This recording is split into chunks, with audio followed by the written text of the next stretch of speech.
Grill Express GTM Ավանդական խորոված եւ ամերիկյան գրիլներ կարող եք պատվիրել նաեւ on-line։ Ընտրեք հավի, ձկան կամ մսային ցանկացած գրիլներ եւ պատվիրեք։ Արդեն շատերի կողմից սիրված յուրօրինակ համով գրիլները ձեր ճաշկերույթը կդարձնեն անմոռաց։ Grill Express-ը հնարավորություն է ընձեռում նաեւ պատվիրել գրիլներ արտերկրից Հայաստան։ Grill Express դուք պատվիրեք, իսկ մենք սիրով կրակենք։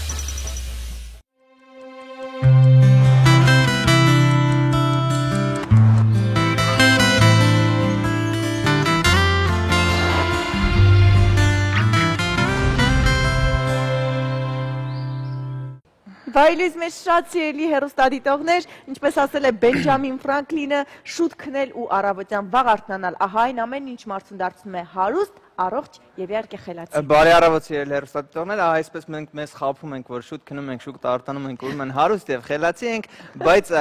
մի եւս մեկ փաստ կա այսօրվա հետ կապված, այսօր ուրբաթ 13-ն է։ Դա նշանակում է, որ սնահավատները այսօրը ինչ որ բաներ կա չեն անում, հավատալով, որ այսօր վատ օր է, վստահ ենք, որ ուրիշ ալիքներով նույնպես այսպես են սկսվել ծրագրերը, բայց ոչինչ, մենք էլ հետ չենք մնում, դուք մեզ նայեք, մենք ոչ միայն դրանից ենք խոսելու այսօր, բայց ես սնահավատ չեմ, օրինակ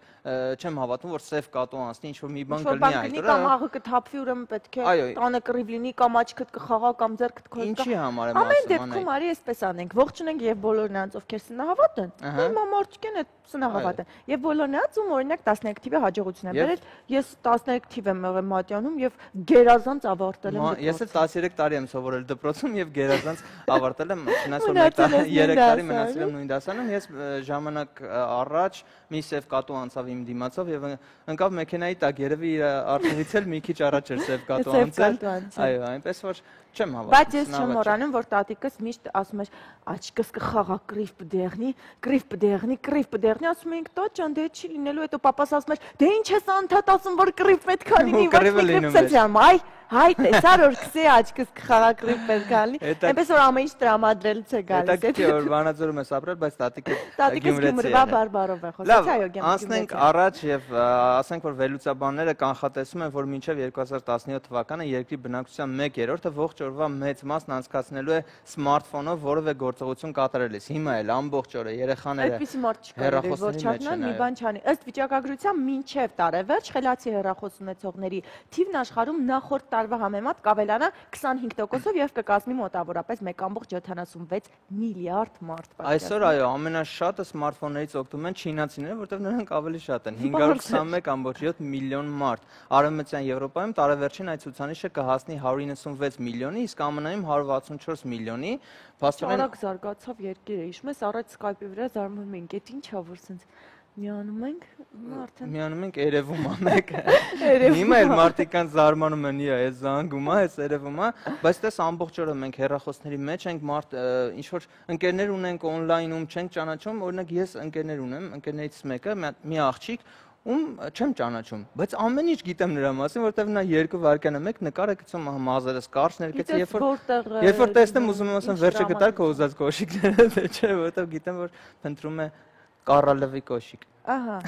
Իսկ այսօր եթե դու սիրում ես նվագել կամ որևիցե երաժշտական գործիքի դիրապետում ես, կարող ես գնալ Ժնև թռիր, Գորջան, այսօր Ժնևում մեկնարկում է նվագեք ես ձեր տրամադրության տակ եմ խորագրով փառատոնը, այդ առիթով փողոցներում երաժշտական գործիքներ են տեղադրում, որոնցից կարող են օգտվել բոլոր ցանկացողները, իսկ դաշնամուրն այս անգամ տեղադրվել է այգիներից մեկում հենց ջրի վրա, գործիքի մոտ տանող կամրջակը կտեղադրվի բացման արարողությունից րոպեներ անց, իսկ մինչ այդ, եթե ինչ-որ մեկ ուզում է նվագել այդ դաշնամուրը պետք է լողալով հասնի, ձեռքերը չորացնի եւ լողալով պետք է հասնել դաշնամուրին եւ նվագել սիրելի հեռուստադիտողներ 100-ամյակներ հետո կառաջանա նոր մշակութասպորտաձև դաշնաման լող ով արագ կլողա եւ լուսնի սոնատը կնվագի նա էլ կհաղթի բայց մեղք է այդ դաշնամուրը թաց ձեռքերով դե Ժնևի ջուրը ինչ իմանաս որ մտնում է ջուրը թրջվում է թե չէ ով ա եղել Ժնևում ով գիտի Իսկ արևմտյան Ամերիկայում գտնվող տափաստանային հողերը, որոնք հայտնի են չոր կլիմայով եւ ավելի շատ անապատի են նման, օրերս պատվել են ծաղիկներով։ Այո, մոտակա բնակավայրերում ապրողները պատմում են, որ այդ անապատը երբեմն կենթանանում է գունագեղ ու աննման վայրի ծաղիկների պայթյունով, կարծում եմ մենք այս պահին կարող ենք ծաղիկները տեսնել նկարներով։ Ծաղկած անապատը հնարավոր է տեսնել առավելապես գարնան ամիսներին, երբ հողը խոնավանում է, ահա տեսնում եք, որ անապատը ծաղկել է։ Սա այն դեպքն է, որ երկար ինչ-որ աղջկա հետևից ես ընկնում և վերջը նրա մոտ էլ է սեր առաջանում։ Հիանալի մի նկարներ է և այս անգամ այդ ամենը տեղի է ունեցել ամռանը։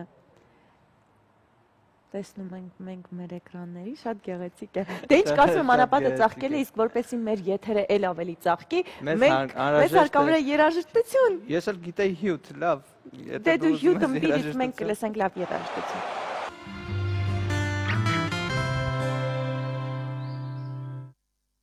Այսպես ֆուտբոլային տրամադրությամբ շարունակում ենք սիրելի հեռուստադիտողներ, երևի բոլորն էլ արդեն գիտեն, որ 3 մեկնարկել է աշխարհի առաջնությունը, առաջին խաղը արդեն իսկ գրանցված է Բրազիլիա, Խորվաթիա 3-1, 3 Բրազիլիան հաղթեց ու ես հարստացա։ Եվ մենք իհարկե այդ թեման չենք կարող շրջանցել, այսօր դեռ ունենալու ենք Այո, շոշափելու ենք այդ թեման, իսկ այժմ եղանակի ժամն է, միանանք Գագիկին եւ տեսնենք արդյոք ամառը խոստանում է արդեն լինել արևոտ եւ բարի։ Այո, մի շաբաթվա վերջը ավելի շատ է հետաքրքրում։ Ինչ եղանակ է սպասվում, ողջույն Գագիկ։ Բարի լույս։ Ինչ եղանակ է մեզ այսօր սպասվում։ Ուրախությամբ պետք է նշեմ, որ արդեն հենց այսօրվանից ցիկլոնը կորցնում է իր ուժը եւ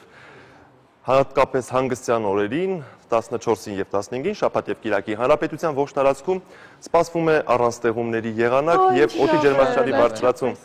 Այնպես որ կարող եք գնալ քաղաքից դուրս, կազմակերպել ձեր հանգիստը բնության գրքում, որովհետև եղանակային պայմանները հրաշալի են լինելու։ Իսկ եթե մարդիկ կան, որ այսօր նույնպես նրանց համար հանգստյան օր է, այսօր նույնպես լավ եղանակ է սպասվում։ Այսօր թող գնան որտեղ ուզում են, բացի Լոռիից, Տավուշից եւ Սյունիքի մարզից, որտեղ դեռևս զգացվում է ցիկլոնի ազդեցությունը։ Այսինքն ուրբաթ 13-ը հենց Լոռի եւ Տավուշի։ Լոռեցիների համար ճակատագրական է։ Լավ, լսենք քեզ Գագիկ։ Եղանակի տեսությունը ներկայացնում է Samsung ընկերությունը։ Հետևեք Samsung ընկերության նորություններին եւ անակնկալերին Samsung Armenia Facebook-յան էջում, իսկ մեր երկրում գործող ցիկլոնային դաշտը աստիճանաբար տեղափոխվում է դեպի արևելք եւ իր ազդեցությունը կունենա միայն հանրապետության արևելյան շրջանների եղանակի ձևավորման վրա։ Այսպիսով, երկրի ողջ տարածքում այսօր սպասվում է առանց ստեղումների եղանակ, միայն երեկոյան ժամերին Լոռիում, Տավուշում եւ Սյունիքի մարզում կդիտվեն ամպրոպային բնույթի կարճատև անձրևներ։ Օդային հոսանքների քարտեզները ցույց են տալիս, որ հանրապետությունում արևմուտքից դեռևս ներթափանցում են սառը օդային հոսանքներ, երեկ օդի ջերմաստիճանը նվազել է 4-ից 6 աստիճանով, այսօր ջերմաստիճանի էական փոփոխություն չի կանխատեսվում։ Արցախում այսօր ժամանակ առ ժամանակ սպասվում է անձրև եւ ամպրոպ, օդի ջերմաստիճանը Ստեփանակերտ քաղաքում գիշերը սպասվում է 13, ցերեկը 22 աստիճան տաքություն։ Սյունիքի մարզում նույնպես սպասվում են տեղումներ եւ ամպրոպ, օդի ջերմաստիճանը այստեղ կբարձրանա 1-ից 2 աստիճանով։ Մեղրիում գիշերը սպասվում է 17, ցերեկը մինչև 26 աստիճան տաքություն, Կապանում գիշերը 14, ցերեկը 24, Գորիսում գիշերը 13, ցերեկը 20 աստիճան տաքություն։ Իսկ ահա Վայոց ձորի մարզում սպասվում է արևառատ եւ առանց ստեղումների եղանակ։ Ջերմուկում գիշերը պետք է սպասել մինչև 7, ցերեկը 17, Եղեգնաձորում ավելի տաք է, գիշերը 15, ցերեկը 25 աստիճան տաքություն։ Գեղարքունիքի մարզում նույնպես տեղումները կդադարեն, օդի ջերմաստիճանը մի փոքր կբարձրանա։ Մարտունիում գիշերը սպասվում է 9, ցերեկը մինչև 20 աստիճան տաքություն, Գաբառում գիշերը 5, ցերեկը 18, Սևանում գիշերը 6, ցերեկը 16 աստիճան տաքություն։ Քոթայքի մարզում այսօր սպասվում է առանց տեղումների եղանակ։ Հրազդանում գիշերը սպասվում է 9, ցերեկը 20, Նախալեռնային գոտուց Աբովյանում գիշերը 12, ցերեկը 24 աստիճան տաքություն։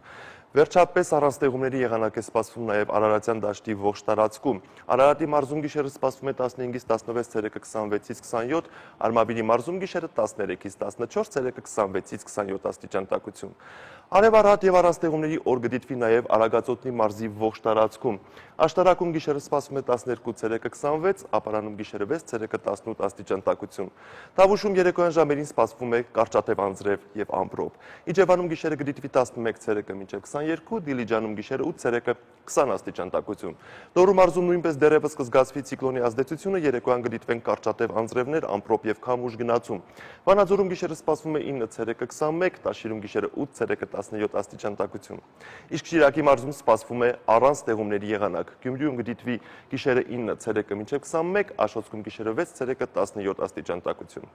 Այսօր մայրաքաղաքում սպասվում է առանց տեղումների եղանակ, քամին կպչի արևմուտքից մինչև 10 մետր վարկյան հեռագությամբ, օդի հարաբերական խոնավությունը ցերեկը կլինի 42%, մթնոլորտային ճնշումը նորմայի սահմաններում է 670 մմ սնդիկություն, գեոմագնիսական դաշտն էլ կայուն է։ Օդի ջերմաստիճանը Շենգավիթրում եւ կենտրոնում գիշերը սպասվում է 15, ցերեկը 27, Ավանում գիշերը 13, ցերեկը 25 աստիճան տաքություն։ Բարի հանգստյան օրեր ձեզ։ Կհանդիպենք։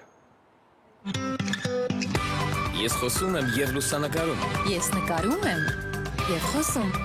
Ես խոսում եմ եւ պտտում։ Ես խոսում եմ եւ պտտում։ Ես խոսում եմ եւ խոշորացնում։ Samsung Galaxy S4 Zoom։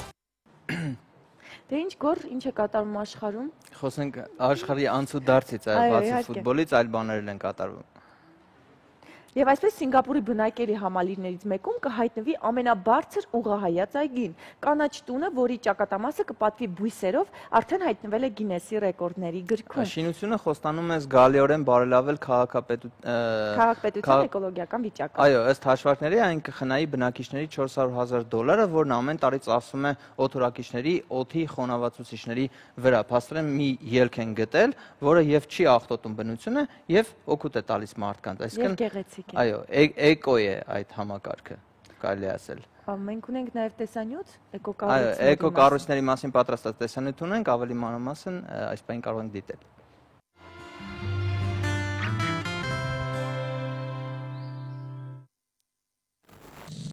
Ժամանակակից մարդն ամեն օր էլ ավելի է հեռանում բնությունից, թեև մշտապես ունի դրա կարիքը։ Էկոկառույցներ բնության մոտ գտնվելու, բնության շունչը զգալու նոր հնարավորություն։ Լավագույնների մասին հաջորդիվ։ Ճապոնական Ֆուկուոկա քաղաքում է գտնվում Acros բազմաֆունկցիոնալ կենտրոնը, որը հաճախ անվանում են Step Garden, այսինքն սանդուղք պարտեզ։ Acros կենտրոնի տանիքի բոլոր 14 մակարդակներում միասին աճում են ավելի քան 5000 տեսակի բույսեր, իսկ կառույցի 14 հարկերում տեղակայված են հսկայական ցուցասրահ, թանգարան, թատրոն, ընդունելությունների դահլիճ, ինչպես նաև մասնավոր գրասենյակներ, ավտոկայանատեղեր եւ խանութ սրահներ։ Միլանի կենտրոնում է գտնվում դեռևս կիսակառույց Bosco Verticale, այսինքն ուղղահայաց անտառ երկվորյակ երկնաքերը։ Ճարտարապետության մեջ այս մոդելը միտված է մեծ քաղաքների եւ բնության միջև ներդաշնակ կապ ստեղծել, ինչի արդյունքում քաղաքի կյանքը նաեւ էկոլոգիապես մաքուր կլինի։ 110 եւ 80 մետր բարձրություն ունեցող կանաչ երկվորյակների յուրաքանչյուր հարկում մոտ 10,000 քառակուսի մետր մակերեսի վրա դեռևս տեղադրվում են մոտ 1000 տարատեսակ ծառ ու թուփ։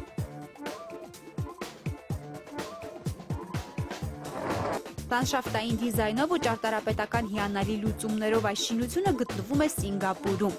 Այն Նանյանգ տեխնոլոգիական համալսարանի ամենականաչ մասնաճյուղն է, արվեստի, դիզայնի եւ մեդիա կառավարման դպրոցը։ Կանաչապատ տանիքը հանգստյան գոտի է ուսանողների լարվածությունը թոթափելու համար, իսկ ապակեպատ ճակատամասը մշտապես բնական լույս ու արևի ջերմություն է մատակարարում։ Օազիս հիշեցնող այս էկո-կառույցն արժանացել է միջազգային ամենատարբեր մրցանակների։ Նանյանգ համալսարանը ճանաչվել է աշխարհի լավագույն 60 բուհերից մեկը։ Այն ունի 4 քոլեջ, 6 դպրոց, հետազոտական կենտրոններ ու լաբորատորիաներ։ Ունի մոտ 40,000 ուսանող ավելի քան 70 երկրներից։ Զբաղեցնում է 200 հեկտար տարածք։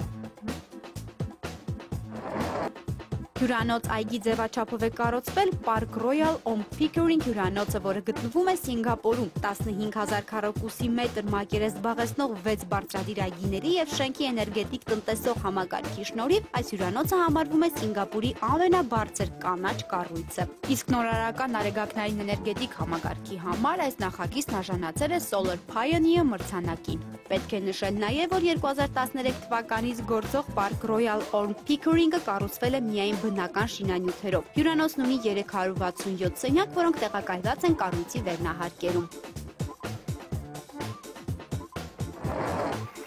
Ահա այսպիսի զմրուխտյա կառույցներ։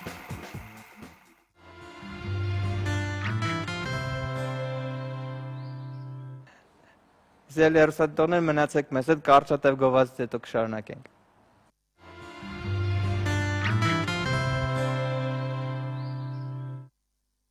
Ինչպես եւ խոստացել ենք վերադարձանք, իսկ այս պահին խոսենք ավանդույթների մասին։ Ինչպես եւ խոստացել ենք, շարունակենք։ Արևելքում ընդունված է հյուրերին մատուցել ոչ լրիվ բաժակ թե, իսկ հետո անընդհատ ավելացնել։ Վերջին կումն անելուց հետո հյուրը պետք է գնա շաչտապ։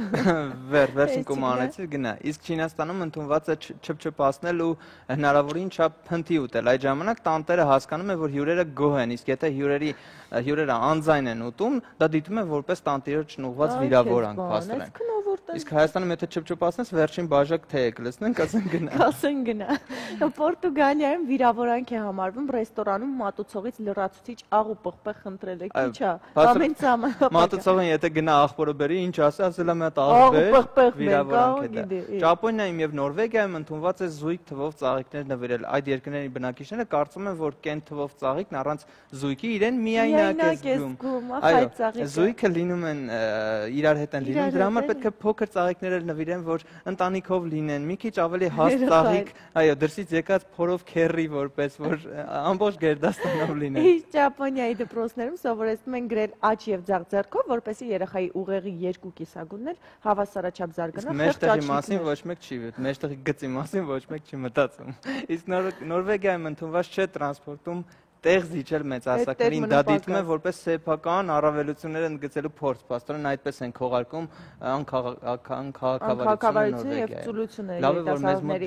Ճապոնիայի հիմնարկություններում ընդունված չէ տնօրենից շուտ տուն գնալը, փաստորեն Հնդկաստանում ընդունված չէ ընտանիքի անդամների շնորհակալություն ասելը։ Արևելքի շատ երկրներում մահացու վիրավորանք է դիմացինի նկատմամբ զրուցելիս ոտքին գցելը։ Փաստորեն այսպես որ հուսանք մեզ արևելքում չեն նայում, մենք սա մեզ մոտ ուղղակի ընդունված է։ Մեզ մոտ էլ եկեղեցի չի կարելի ոտքին գցել։ Իսկ Նիգերիայում աղջկան ամուսնացնելուց առաջ նրա ծնողները փորձում են փեսացուի ամրությունը, ճակերտավոր մի լավ ծեծելով նրան։ Եթե լաց չեղավ, ապա հարսանիքը կանում է։ Բա որ լաց եղավ։ Բա որ լաց եղավ, չէ, էսպես պետք չի։ Վերջ դու են մեզ խեղճ աղջիկ։ Իսկ Արգենտինայում եթե ամուսինը դժբախտություն է ունեցել, կոտրել է 3 ծաղկաման, ապա կինը ստանում է նրան դավաճանելու իրավունք։ Փաստորեն Արգենտինայում ընկերուհիները իրար ծաղկամաններ են նվիրում։ Հիմա կինը հենց ուզում է դավաճանի, այս մի ծաղկաման է, ասես պատահական դու մարդը ջախում է վերջ։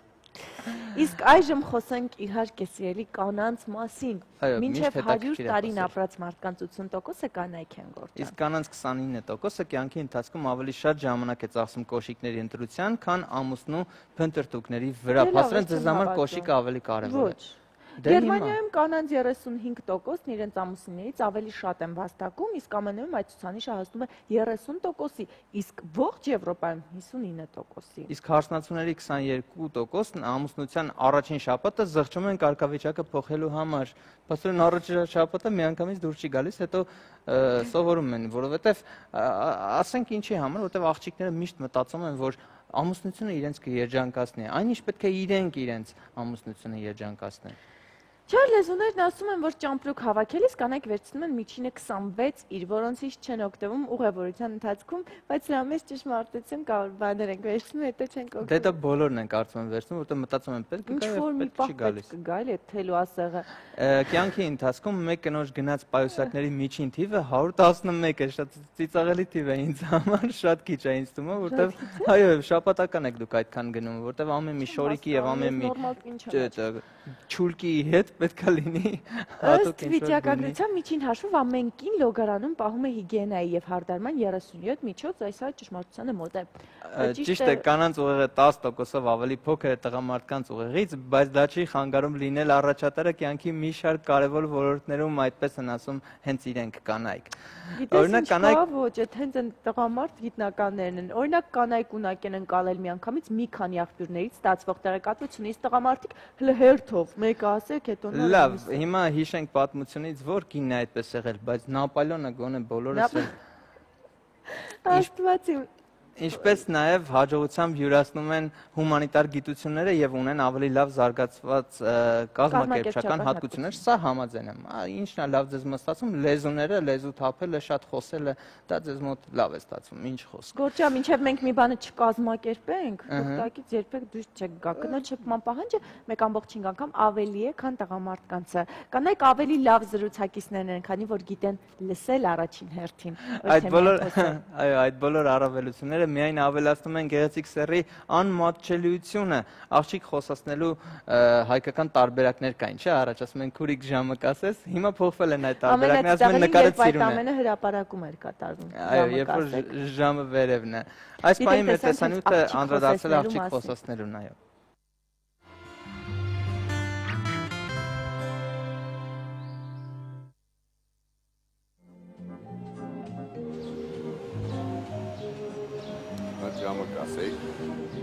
Երբ տղաները փողոցում ժամն են հարցնում, միանշանակ չէ, որ նրանց հենց ժամն է հետաքրքրում։ Մի քանի տարի առաջ սա աղջիկ խոսեցնելու ամենատարածված տարբերակն էր։ Այսօր դրան ավելացել են նորերը, ժամանակակիցներն ու ավելի արդյունավետները։ Եթե տեսնեմ գրքով եմ գալիս, գնամ ուսին կխփեմ, հենց գիրքը կնի, հենց կկրանամ, հետո կվերցնեմ։ Տեղում ինչ-որ իմպրովիզե հարցա, չգիտեմ, ինչ-որ աղջիկա հագնվածից կամ չգիտեմ եղած չեղածից կարելի է ինչ-որ տեղում բաներ մտածել։ Կմերժեմ։ Չգիտեմ, պետքա ինդիվիդուալ ամեն ինչ, պետքա գտնեմ ընդհանուր մեր գծերը, ինչ կարող եմ հենց կոնկրետ ընդհանուր ինչ-որ բան ու դրա հետ կապված ինչ-որ խոսակցություն բացեմ։ Դե նախ հարգանքով մոտենա, միանգամից չկա էլ այդ հարցերը սա։ Ուղղակի կգնամ, կասեմ կարելի է ծանոթանալու վсё։ Եթե օրիգինալ մոտեցումը ամեն դեպքում ավելի կգնահատվի։ Դες պատահաբար մի բան ենք սարքում, ասենք ինչ-որ մի բան, դες պատահաբար լրիվ եղավ, ուսես մոտիկանում ենք, իբր ինչ-որ մի բան անգերա ոտերի տակ դες վերցնում ենք, բան դες ծանոթանում ենք, էլի կան։ Թափես ինձ թվում է դա ոչ մի ձևը չի լինի, տենց չի գրավի։ Այլ է կոպիտ ասած չամրություն անել, հետևից քայլել սենց, հա, գնալ ասել քուրիկ ջան, արի ճամփեմ, արի մառաժնիկամ, տենց ինչ-որ մի բան, էլի։ Նախ եթե անծանոթ տղա լինի, ոչ մի դեպքում չեմ խոսի։ Ուղղակի մոտանալով, բարավելով, ասելով, որ հավանել եմ արտակինը, կուզենա ավելի մոտիկի ծանոթանալ։ Չեմ սիրում, երբ որ տղան փողոցում մոտենում է աղջկան ու խոսեցնում։ Նայած ինչ դեպք, նայած ինչ աղջիկ, նայած որտեղից։ Աղջիկները սիրում են ականջներով, տղաները դրա մասին գիտեն եւ կիրառում են ամեն հարմար առիթով, ցուցադրելով սեփական երևակայությունն ու լեզվի ճկունությունը, իսկ ավելի հաճախ դրա բացակայությունը։ Ինչ կստիպի ուշադրությունս գրավել, կիրթ, գեղեցիկ հագնված, խոսելաձևով, ամեն ինչով տղան։ Ամենակարևորը որ ունենա խելացի հայացք։ Որ տարբերվող մոտեցում, որը քեզ կստիպի ուշադրությունը դարձնել։ Որ մի քիչ կիրթ խոսեն, այդ ժարգոնային բաները դուր չի գալիս։ Որ չափով օրիգինալ, կիրթ ավելի ճիշտ։ Տղան ինչպեսին պետք է լինի, կարևոր չի, կարևորը մոտեցումը ինչպեսին կլինի։ Միանգամից հասկանանք, որ ինչ-որ հետաքրքիր բան գտելա, որ մոտեցելա, ոչ թե ուղակի հենց այդ պահին ուզեցավ մոտենալ։ Ցանկացած աղջիկ ուզում է իր դիմացի տղային տեսնի իրենից ավելի ուժեղ, ավելի կայացած, ավելի հասուն ու կայուն կյանքում ցանկացած բնագավառում։ Նորագույն տեխնոլոգիաներն իրենց հետ բերել են աղջիկ խոսեցնելու նոր մեթոդներ։ Փողոցին այստեղ փոխարինում է համացանցը։ Նկարը հավանեց, գնահատեց, հաղորդագրություն գրեց եւ դրանով սկիզբ դրվեց աղջիկ խոսեցնելուն կամ կոպիտ ասած աղջիկ կապելուն։ Քեզ խոսեցնում են, իսկ դու հաճախ չգիտես ով է, քանի տարեկան, անգամ ինչ սեռի։ Մեր ժամանակներում նման բաներ չկային, կասեն մեր ծնողները, տատիկներն ու պապիկները։ Ժամանակ հարգանք կար աղջկա նկատմամբ։ Այն ժամանակ աղջիկներին իրոք խոսեցնում էին, բայց դա շատ բարդ թեմա էր։ Հարցում են ժամը քանիսն է, կամ ասենք հարցում են այս ինչ փողոցը որտեղ է։ Նայել ենք իրարից մի մոմենտ, հերվից արդեն զգացել ենք, որ այդքան բան ասել ենք, որ դուրս գալիս ես ինքնելից։ Եթե ձեռքեր տալիս շարունակում էր, եթե ոչ, մի հատ կտրուկ հրաժարականներ տալիս, սպանսում էր։ Հիմի ոնց են խոսացնում չգիտեմ։ Նա պարտապես խոսացել պետք է, աղջիկները իրանք են խոսեցնում տղաներին։ Ամեն դեպքում համաձայն եք, փողոցն ամենահարմար միջավայրը չէ աղջկա հետ ծանոթանալու համար։ Իսկ եթե այնուամենայնիվ հենց փողոցում եք հանդիպել այդ միակին ձեր երազանքների աղջկան, փորձեք լինել հետաքրքիր։ Աղջիկները դժվար թե համաձայնեն խոսել ձեզ հետ, երբ ասենք ձեր ձեռքին ծխախոտ է, իսկ առաջարկը հնչում է մոտավորապես այսպես. «Քուր ջան, կգաս ծանոթանանք»։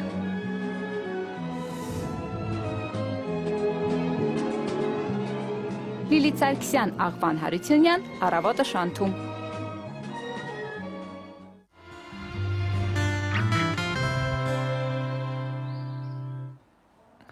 Կրկին բարի առավոտ ելի հեռուստադիտողներ, տեսանու թե շատ հետաքրքիր էր, տեսնում ես, առաջ հերոսները ուրիշ ձև են, տրամվայ են կանգնացնում անգամ աղջիկների համար։ Իսկ հիմա ինչ է, հիմա օնլայն գրում են քուրիկ նկարած Բարև ոնց ես։ Ինձ թվում է ամեն ինչ մոտեցման ձևից է գործան, եթե ճիշտ մոտեցում լինի, ապա աղջիկները։ Եվ հետաքրքիր է այն է, որ միշտ ասում են քուրիկ սկզբից, բայց հետո այդ քուրիկին տեսնում են որպես կին։ քուրիկով են մոտենում։ Ես ամենաշատ զարմանում, երբ նկար չկա, բայց գրում են գեղեցկուհի, ինչպես էս։ Ամեն դեպքում հիշեցնենք մեր հաղորդման հովանավորներին։ Մեր հաղորդման հովանավորն է Դելտա Կլինիկ բժշկական կենտրոնը, որտեղ մեկնարկել են ամառային ակցիաները։ Այցելեք Դելտա Կլինիկ եւ կատարեք բոլոր օրգան համակարգերի համակարգչային ստուգում, 4D սոնոգրաֆիա, սրտի էխոկարդիոգրամա, վահանաձև գեղձի եւ ճիճվագրության հետազոտություն, այդ ամենը իհարկե զեղչված գներով Դելտա Կլինիկ, զանգահարեք 500-560 եւ բուժվեք։ Եվ առավոտը առույգ եւ էներգիայով լի սկսելու հիանալի բանաձև է առաջարկում մեր հաղորդման մյուս հովանավորը Թամարա Ֆրուտն իր բնական հյութերով, Թամարա բնական հյութեր, վիտամիներով հարուստ, հագեցած բազմատեսակ համերով, առողջությունն ու թարմությունը 1 տարայում։ Այժմ նաեւ նոր փաթեթավորմամբ Թամարա Ֆրուտ մենք ըմբում ենք ամեն օր, իսկ առողջության թեման կշարունակի օրվա դեղատոմսեջը։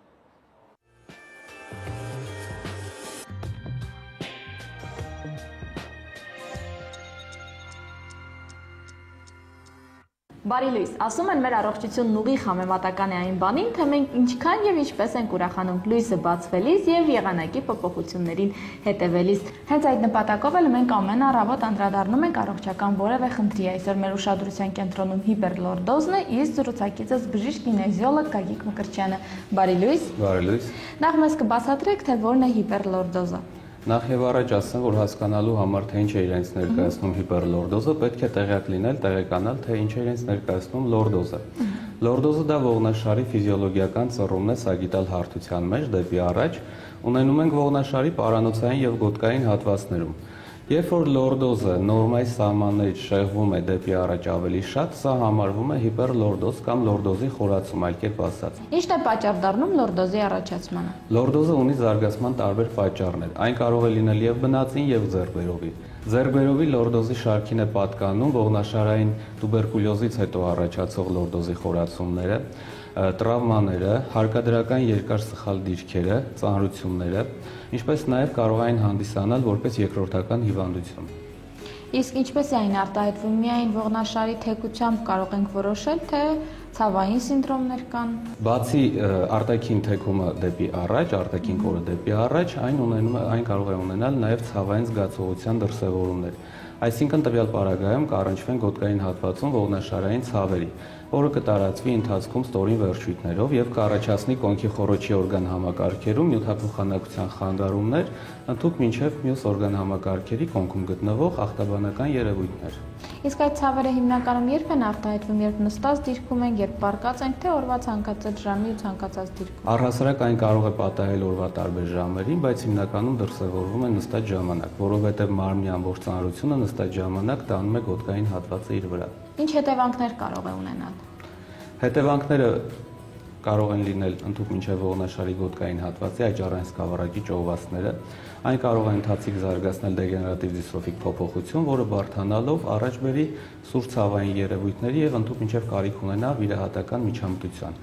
Կարող են կառաջվել նաև լիսթեզային երևույթների կամ ողնասահքի, այսպես ասած։ Առաջին նշանները երբ են արտահայտվում։ Առհասարակ նշանները կարող են ի հայտ գալ 4-ից 5 տարեկան հասակում, իսկ ցավային դրսևորումները մի փոքր ավելի ուշ։ Քանի որ փոքրահասակ երեխաների մոտ միջովային տարածությունը ողջ կոչվածը դեռևս կիսահաճառային շրջանում է գտնվում,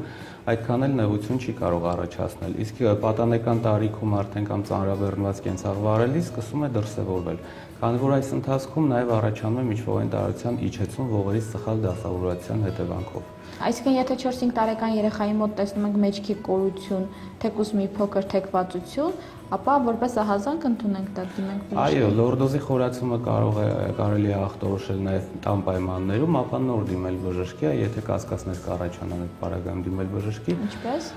Շատ պարզ օրինակով կանգնում ենք պատի մոտ, թիակները, գլուխը, կոնքը եւ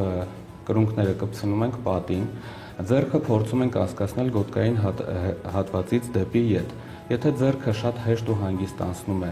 գոտկային հատվածով, դա նշանակում է, որ առնչվում ենք լորդոզի խորացման հետ։ Եթե ձեռքը մի կերպ է այնտեղ տեղավորվում, սա նշանակում է, որ լորդոզը նորմայի սահմանում է։ Իսկ եթե ձեռքը բացարձակ չեն կարողանում անցկացնել, դա նշանակում է, որ ունենք լորդոզի հարթեցում։ Սա արդեն մեկ այլ հիվանդություն է։ Ինչ է խորհուրդ տրվում այս խնդրի դեպքում։ Եթե չունենք ողնաշարի գոտկային հատվածում ցավեր, այս պարագայում կարելի է կիրառել որովայնի մկանները ամրապնդող վառություններ, այսպես կոչված փորի պրես վառությունները, որոնք կստիպեն ողնաշարի գոտկային հատվածի առաջնային մկանները ամրապնդվեն եւ ողնաշարը մասնակիորեն հետ թեքել։ Այսինքն փորձում ենք այս տեսակով ողնաշարը մոտեցնել ճիշտ ֆիզիոլոգիական դիրքին։ Տնային պայմաններում կարելի ասել, որ միայն սա խուսափել ծանրություններից, կտրուկ շարժումներից եւ պասիվ կենցաղ վարելուց։ Իսկ մարզաձևերից որոնք են հատկապես օգտակար, գուցե պար։ Պարը խստիվ հակացուցված է, ինչու, որովհետև պարուհիների կամ պարողների մեծ մասը հենց ունեն լորդոզի խորացում, սա կրում է մասնագիտական բնույթ, այս պարագայում զարգանում են ողնաշարի գոտկային հատվածում ստորև գտնվող մկանների ամրապնդում, ինչը ստիպում է տազը վեր բարձրանալուն եւ արհեստական կեցվածք է ձևավորվում լորդոզի խորացման հաշվին, որը ընթացիկ կարող է նաև ցավերի պատճառ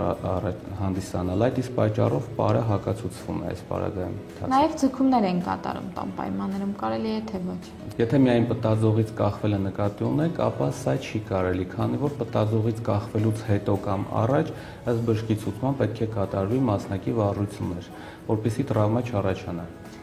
Շնորհակալություն օգտակար խորհուրդների համար, իսկ ժողովրդական բժշկությանը կանդրադառնանք քիչ անց։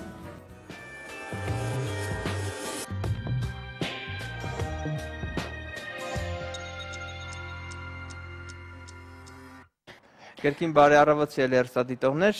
Այսօր անդրադառնալու ենք հայուհու կերպարին, որի ուսումնասիրությամբ վերջին տարիներին զբաղվում է սփյուռքահայ գրող բարերար Սոսի Գևոնյանը, ով արդեն մեր տաղավարում է։ Բարի առավոտ Տիկին Գևոնյան։ Բարի լույս։ Շատ հաճելի է, որ այսօր մեր հյուրն եք եւ հետաքրքիր է, քանի տարի է ինչ Հայաստանում եք եւ ինչը ձեզ ստիպեց վերադառնալ հայրենիք։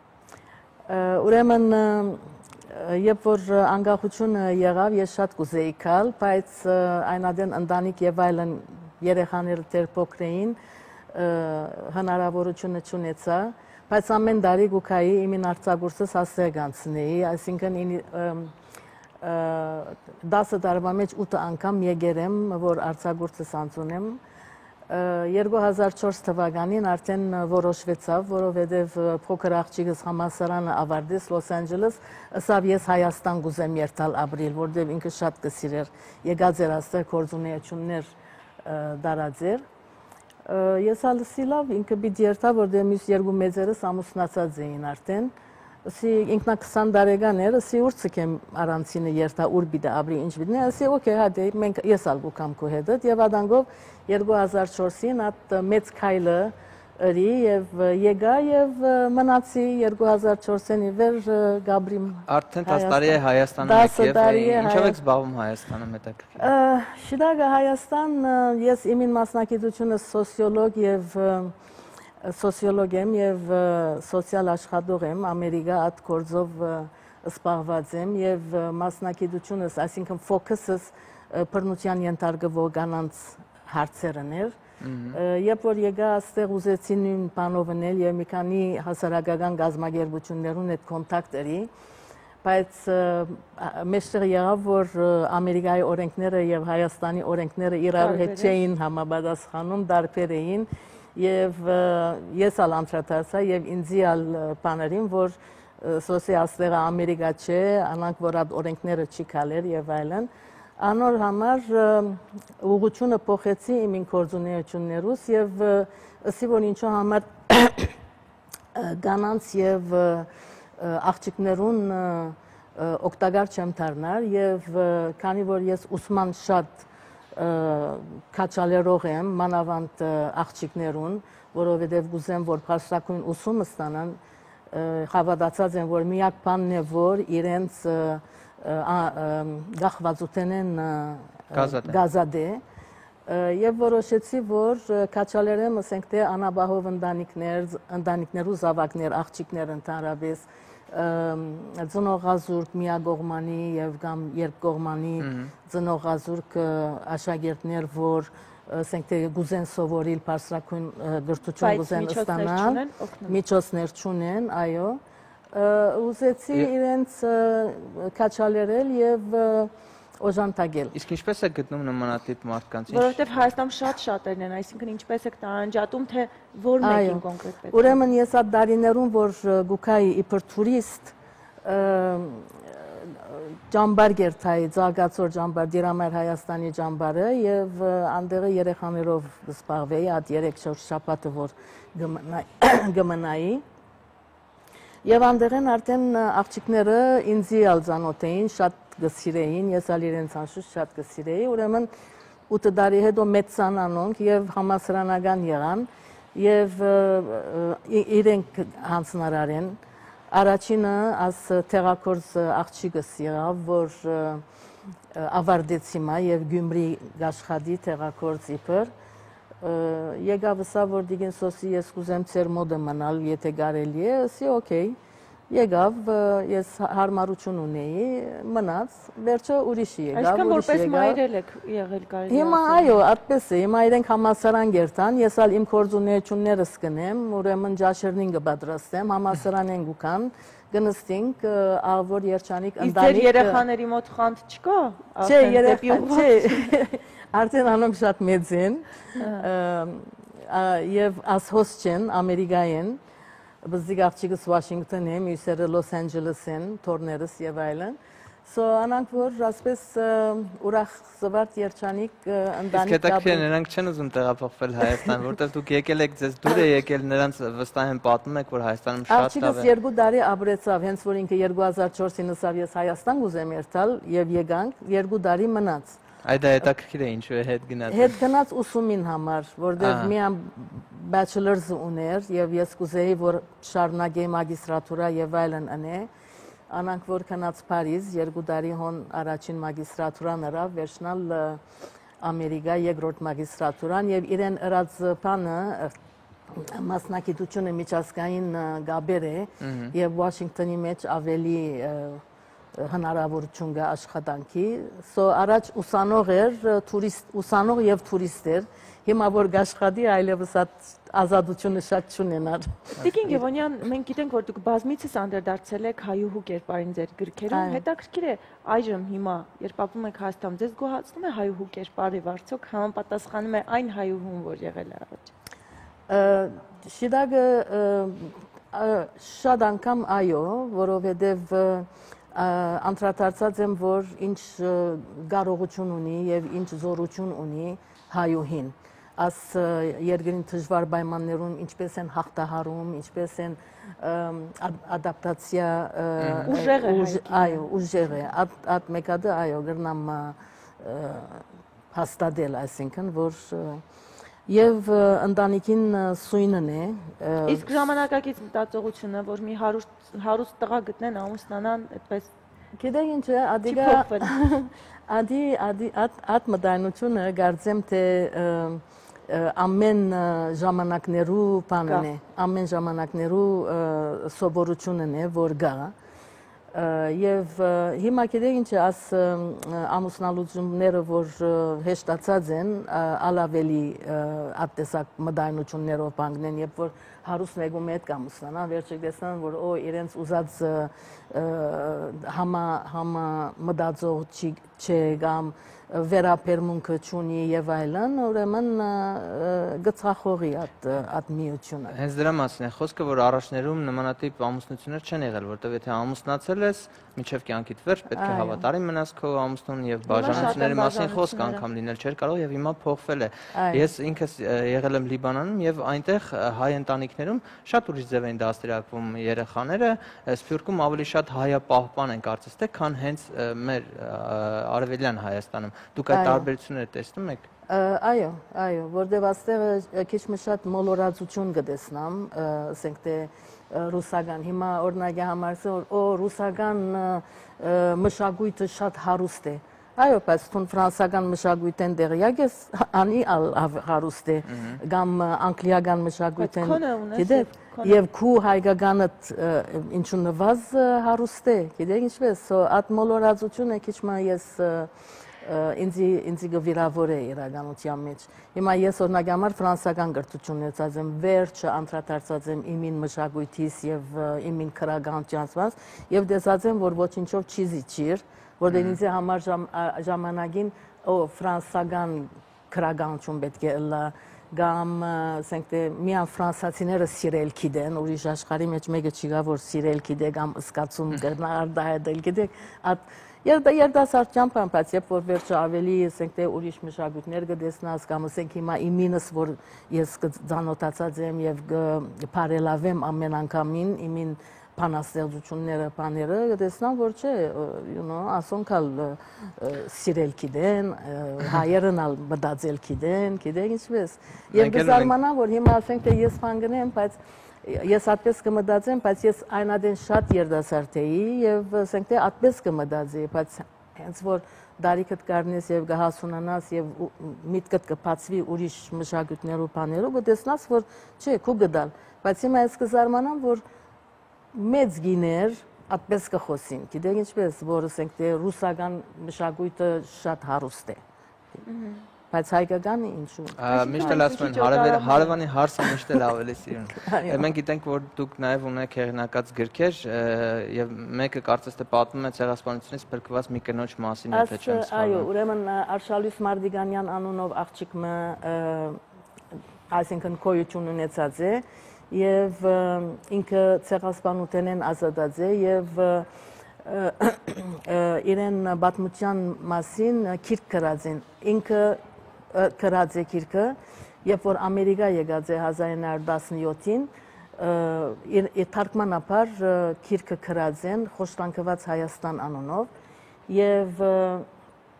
այդ գիրքին հիման վրա ուրեմն ֆիլմ գրած են։ Առաջին ամերիկյան քեղարվեստական ֆիլմը անշուշտ սև եւ ջերմակ եւ համր, որ եղած է հայկական ցեղասպանության մասին։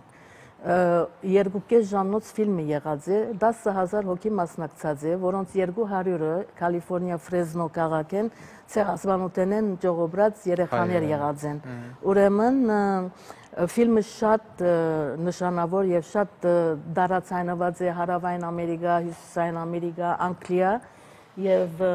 ուրեմն այդ աղջիկան պատմությունն է։ Եվ կարծես թե ֆրանսիական մշակույթը ամեն դեպքում ազդել է ձեր ստեղծագործության վրա, որովհետև կոմիքսների տեսքով եք դուք պատկերապատում, որովհետև հիմա ասենք թե 200-300 էջնոց գիրքը արդեն գարտալու դժվարություն կա։ Այսինքն սա էլ է մի ձև, որ այն մարդիկ, ովքեր շատ չեն սիրում կարդալ, թեկուզ նկարների միջոցով պատկերների կարող են ընկալել այն ինչ կատարվում։ Հիմա անգլերեն ասացված մը կա, որ գսե որ մեկ նկարը 3000 բառ կխոսի։ Ուրեմն աստեղը ավելի պատկերավոր կարող է պատկերավոր, այո, եւ ասիկա երդասարտներուն համար ասենք թե որ նստելով ասենք ժամերով չեն ուզեր գարտալ, գնստին ասքիրքը 2 ժամեն կվերջացնեն։ Ուրեմն 2008-ին աս թարգմանեցի 2008-ին ասի լույս տեսավ ֆիլմին 90-ամյակին արիթով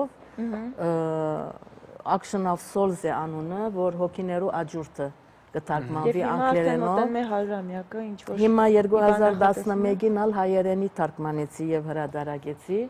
Ուրեմն մեր 100-ամյակին համար ալ Աստված ադանք ռավ, որ ցերկս մեծ հորս օրակիրը անցավ եւ ինչպես իրեն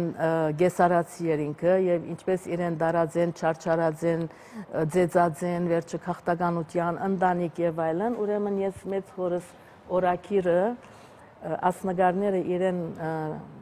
ստեղծագործություններն են, մեծ հորս օրակիրը քիրքի վերածեցի, Գեսարիո նախճիրները, արդեն ինքը ըսած է Գեսարիո նախճիրները, Հայկ Ղազարյան, մեծ հայրս է, եւ հայերենով եւ անգլերենով հրադարակեցի, հիմա մյուս լեզուներն ալ բիդը ըլլան ֆրանսերեն, ռուսերեն, արաբերեն եւ թուրքերեն, թարգմանիչները կդած եմ արդեն, բայց աս մեկադը, ուրեմն 100-ամյակի արիթով ալ մեծ հորս կբատվեմ, իբր ցեղասպանութենեն ազատած եւ ինչպես ընտանիքը աբահով Սուրիա հասցուցած է, Մերսին օրինակի համար ինքը որբանոցի դնորեն եղած է, նույնիսկ Արշակ Չոբանյանը կացած է իրեն այդ որբանոցը այցելած է եւ հորաքույրս կպատմեր, որ երբ որ հրավիրեր են Արշակ Չոբանյանին, որ կա իրենց տունը ջաշի, մեկ գիշերվա մեջ հորաքրոջս այնադեն 15-16 տարեկան եղած լալու է, ուրեմն դվեր են բանը Քերոն Իբադիվ հայ լեզվի, հորաքույրս կպատմեր, որ մեկ գիշերվա մեջ սորված է այդ բանաստեղծությունը եւ երբ որ Արժակ Չոբանյանը եկել է ինքը ելեր եւ արդասաներ է ասմունքեր է այդ Շնորհակալություն Տիկին Եղոնյան, հուսանք որ շատ մարդիկ ձեզ նման կշատանան եւ նման բարերարություն կանեն Շնորհակալություն ձեր հայրենավեր գործի համար ձեզ հաջողություն որ մեր հյուրներ Սփյուռքահայ բարերար գրող Սոսիկ Եղոնյանը ու մեր շատ հաճելի զրույց էր շնորհակալություն ձեզ հաջողություն ձեզ երկար կյանք առողջություն իսկ մեր եթերն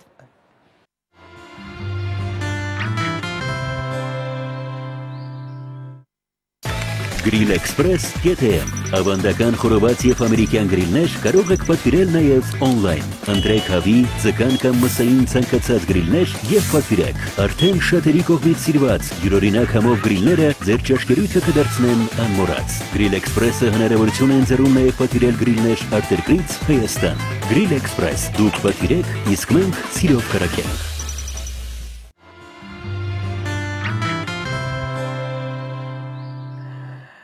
Շարունակում ենք բարձր տրամադրությամբ հեռուստադիտողներ այս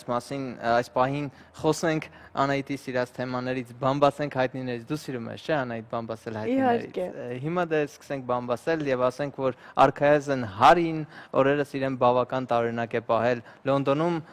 Զուլուսները ֆիլմի հատուկ ցուցադրությունից առաջ Կարմիր գորգին նկատելով շքեղ հանդերձներով այցին թագավորական ընտանիքի անդամը սկսել է պարային շարժումներ անել, բացի այդ Արքայազն Հարին քաշքշել է կենթանու ականջները եւ լեզու ցույց տվել եւ պոնչո արել այցին։ Չեմ հասկանում, մանկությունն է հիշել Արքայազն։ Մանկությունն է հիշել, թե դեռ փոքր է Արքայազն Հարին։ Ամեն դեպքում մենք տեսնում ենք նկարին։ Պես է նա այցիկին Սիրում։ Չգիտեմ որքանով է ձեզ հետաքրքիր այս ամենը սիրելի հեռուստադիտողներ, բայց կարծում եմ Melodica Edge-ը բոլորին էլ հետաքրքիր է, որտեղ միշտ բարձրաճաշակ երաժշտություն ենք վայելում, որը ներկայացնում է մեզ Սոնան։ Բարի առավոտ Սոնա, այս պահին կարող ենք միանալ։ Բարև Սոնա։ Բարի առավոտ։ Այսօր նույնպես բարձրաճաշակ երաժշտություն ենք լսելու, թե այսօր բացառություն է։ Երբեք Melodica Edge-ում բացառություններ չեն լինում։ Շատ լավ, ինչպես ֆրանսերեն լեզվում։ Ինչ ենք լսելու այսօր։ Քրիստինա Ագիլերա։ Որ երգը։ Beautiful։ Դե լավ, կգնանք տունը YouTube-ով կլսենք, կլինի չլսենք հիմա։ Ոչ, հիմա պետք է լսենք։ Դե լավ, լսենք քեզ Սոնա ջան։ Բարի լույս սիրելի հեռուստադիտողներ։ Այսօր խոսելու ենք ամերիկացի երգչուհի, պարուհի երգերի հեղինակ, դերասանուհի, պրոդյուսեր Քրիստինա Ագիլերայի գեղեցիկ երգերից մեկի մասին, Beautiful, այսինքն գեղեցիկ։ Քրիստինա Ագիլերան ծնվել է Նյու Յորքում, բայց իռլանդական եւ էկվադորյան արմատներ ունի։ Նրան համաշխարհային ճանաչում ձեռք բերեց իր դեբյուտային Քրիստինա Ագիլերա ալբոմի թողարկումը։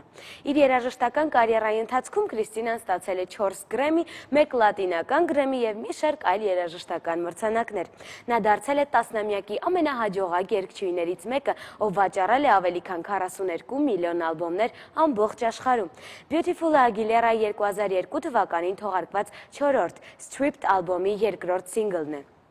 Երգի հեղինակը Լինդա Պերին է։ Beautiful-ը դարձավ մի շարք երկրների չարտերի համար առաջինը։ Երգը արժանացավ նաև Գրեմի լավագույն կանացի փոփ վոկալ անվանակարգում։ Ի սկզբանե երգի հեղինակ Լինդա Պերին ցանկանում էր, որ իր երգը երգի Pink-ը, ում հետ նա համագործակցում էր, բայց նրան դուր չեկավ երգի Pink-ի տարբերակը եւ որոշեց երգը հենց ինքը երգել։ Մի քանի ամիս անց, երբ Լինդան եւ Ագիլերան աշխատում էին Ագիլերայի Stripped ալբոմի վրա, Լինդան որոշեց երգը ցույց տալ Ագիլերային եւ վերջինս խոստովանեց, որ իր ալբոմը հենց այս երգի կարիքը շատ ուներ։ Beautiful-ի խոսքերը շատ մարդասիրական իմաստ ունեն եւ նվիրված են այն մարդկանց, ովքեր անվստահ են եւ հասարակության կողմից մերժված են։ Դու գեղեցիկ ես չնայած այն ամենին, ինչ քեզ ասում են։ Խոսքերը քեզ կոտրել չեն կարող, որովհետեւ դու գեղեցիկ ես միշտ ու ամենուր։ Դե ինչ, վայելենք։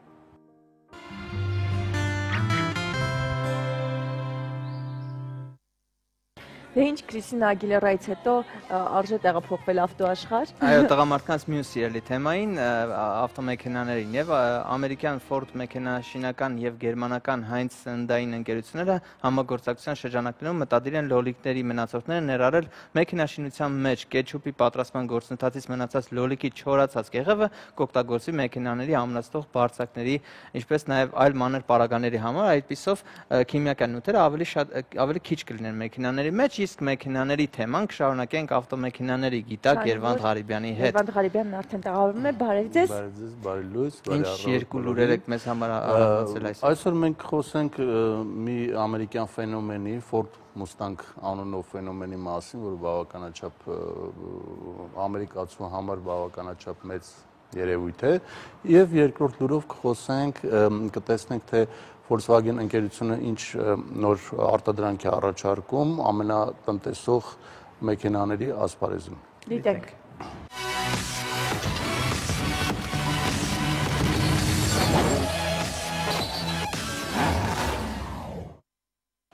Առաջին լուրը վերաբերում է, ինչպես ասեցի, Ford Mustang-ին եւ հիմա Ford Mustang-ի երկրպագուները մի փոքրիկ միջոցառում են կազմակերպել, դիտենք միասին, տեսնենք թե ինչի մասին է խոսքը։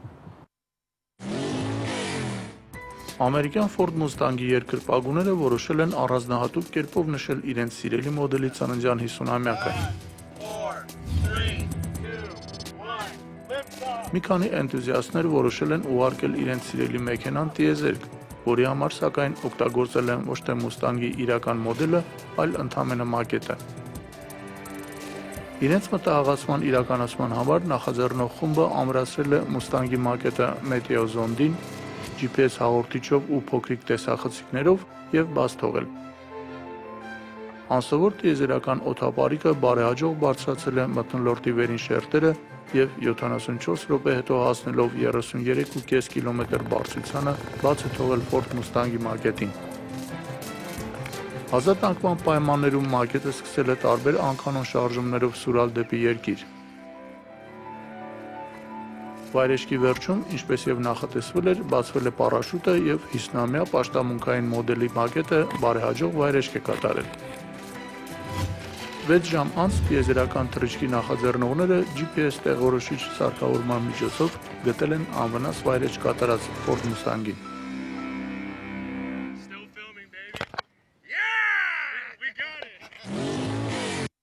Ես էլ արդեն ասացի Mustang ընկերությանը Ford-ին դատի տամ, որ իմ գլխին է ընկել, այն էլ արդեն ամեն ինչ նկարվել։ Բայց ինչի համար այս ամենը արվում, ինչ է սա։ Դե սրանով նրանք արտահայտում են իրենց սերը Ford Mustang-ի նկատմամբ, քանի որ ինչպես տեղեկացանք 50-ամյակն է Ford Mustang-ի 1964 թվականին այդ մոդելը ասպարեզ հանվեց Ամերիկայում եւ այսպես կոչված baby boom-ի հետ պատերազմյան այդ բումի վերջնամասում, երբ երիտասարդությունը կարելի ասել 1.5 անգամ ավելի շատացավ Ամերիկայում եւ նրանց հարկավոր էր մեքենա եւ հենց այդ նույն պահին այս գեղեցիկ Ford Mustang-ը հայտնվեց շուկայում եւ կարելի է ասել ամբողջ երիտասարդությանը եւ կանանց նստացրեց ղեկի առջև։ Ford Mustang-ը այնպիսի մեծ ժողովրդականություն վայելեց այդ տարիներին, որ մարդիկ ուղղակի գրոհով վերցնում էին դիլերները, որպեսզի կարողանան գնել, նույնիսկ մեկը նստել էր մեքենայի մեջ, առաջին օրինակներից մեկի մեջ եւ դուրս չէր գալիս մի ամբողջ օր գիշերելով Ford Mustang-ի մեջ, որպեսզի կարողանա գնել այդ մեքենան։ Ինքը մեքենան այն ժամանակ արժեր $2348, բավականաչափ մաչելի, ճիշտ է այն ժամանակ գները այդ կողմերն էին տատանվում։ Հիմա 35-40 հազարի կողմերը լավ Mustang-ն է, բայց ավելի էժան էլ կան իհարկե։ Այդպես էլ երազը մեզ համար չարտադրեց երազ մուֆլոն, հայկական մուֆլոն։ Իսկ երկրորդ նորությունը։ Երկրորդ նորությունը վերաբերում է Volkswagen-ին, որը սերիական թողարկում է եւ առաջին գնորդին է հանձնել աշխարհի ամենատնտեսող մեքենան։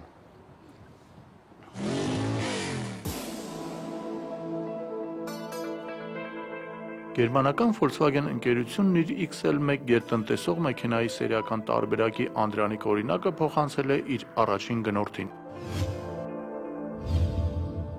Արտասովոր արտաքինով հիբրիդային այս մեքենայի առաջին օրինակի գնորդը գերմանացի է, սակայն նրա ով լինելը չի հաղորդվում։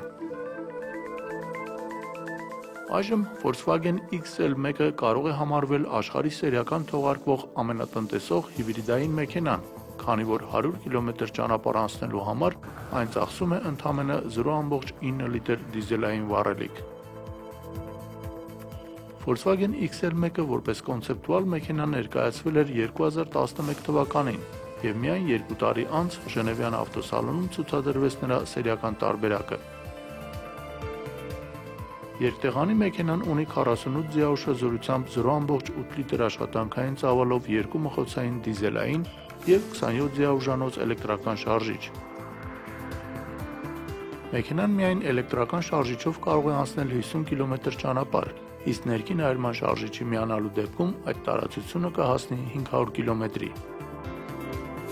Շնորհիվ իր թեթև քաշի, որը պայմանավորված է ասխապլաստիկ նյութերի եւ ալյումինի առատ օգտագործմամբ, ինչպես նաև աերոդինամիկ հիանալի ցուցանիշների եւ իհարկե գերտնտեսող երկմխոցանի շարժիչի, Volkswagen XL1-ը 100 կիլոմետրին ծախսում է ընդամենը 0.9 լիտր վառելիք, ավելի քիչ, քան նախապես ենթադրվում էր այս նախագծի ստեղծման ժամանակ, երբ խնդիր էր դրվել հասնել 100 կիլոմետրին 1 լիտր վառելիքի ծախս ցուցանիշին։ Մեքենան միևնույն ժամանակ զարգացնում է 160 կմ/ժ առավելագույն արագություն, եւ այս առումով միանգամայն տեղավորվում է քաղաքային փոքրալիտրաժ մեքենայի բնութագրի մեջ։ Սակայն Volkswagen XL1-ն ունի մի շատ կարևոր թերություն։ Նրա արժեքը կազմում է 110,000 եվրո, ինչը ամենատնտեսող սերիական մեքենային դարձնում է նաև ամենաթանկարժեքը։